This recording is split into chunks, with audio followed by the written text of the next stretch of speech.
Welcome back to Sunday Medz. Today I want to talk to us about persistent prayer. We may all be familiar with the parable in the Bible that talks about the persistent widow who continued to petition the wicked judge until she wore him down to responding to her cries for justice.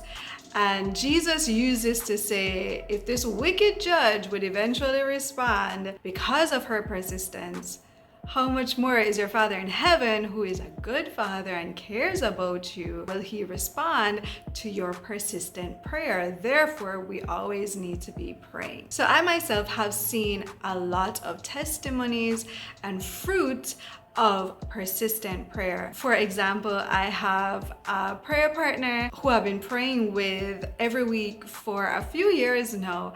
And one of the things that we have been praying for over the years is the weather. So before summer comes, we start praying about the heat, against drought conditions. We start praying for rain.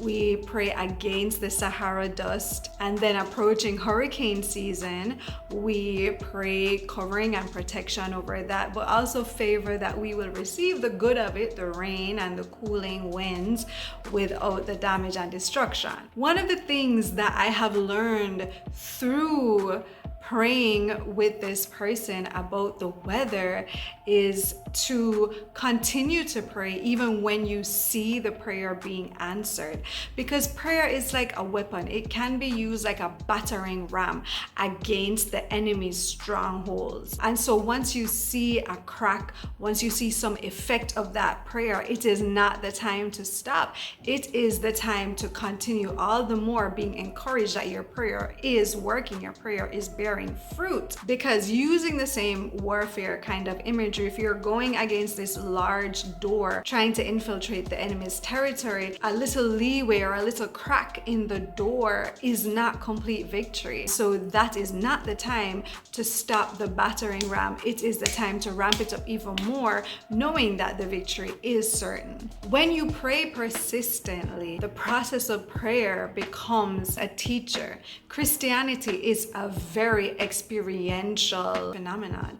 It's not just sitting in a class and learning the theory. It is walking things out and learning by doing. And so as we pray persistently, we are learning and picking up things in the supernatural realm. We're exploring the supernatural realm with our prayers because we're spending the time soaking in, pressing in, exploring and discovering the nooks and crannies of the thing that we're praying about until we actually become an expert on that topic. So I feel like I am way more educated on how to pray for weather, on my role as a steward on this earth, and how I should interact with nature and with God and to bring those things into harmony. It is through persistent prayer that we also discern and learn more of the heart of God. Because as you're praying, you will feel to lean in to a thing or to lean into a perspective or an angle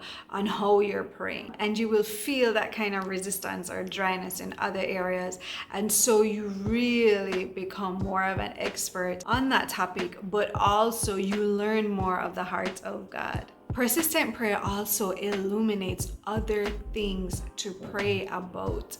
So through praying for the weather, we are also praying more now for the poor and the marginalized, and being more sensitive and aware of the needs of persons who are more exposed to the elements. Throughout the years of persistent prayer, I have come to see that prayer is like the oil that keeps the engine going.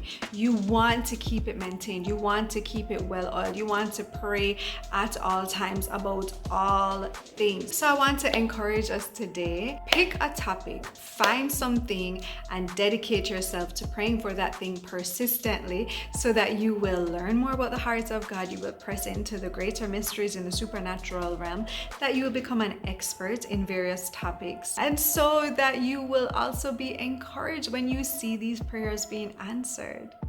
Be encouraged. See you next time.